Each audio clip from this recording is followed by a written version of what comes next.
Let's start by writing out our polynomial. The first step in the method of grouping is to group the terms into pairs. We'll group the first two terms and the last two terms. Now we'll factor out the greatest common factor from each group. From the first group, we can factor out x squared. From the second group, we can factor out -1. Notice that both groups now have a common factor of x plus 3. We can factor this out. The term x squared minus 1 is a difference of squares, which we can further factor into x plus 1 times x minus 1. Let's visualize this factorization process. Here's a graph of our original cubic function. The x-intercepts of this graph correspond to the roots of our polynomial, which are the solutions to the equation x cubed plus 3x squared minus x minus 3 equals 0. The factor x minus 1 corresponds to the root at x equals 1.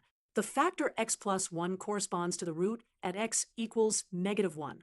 And the factor x plus 3 corresponds to the root at x equals -3.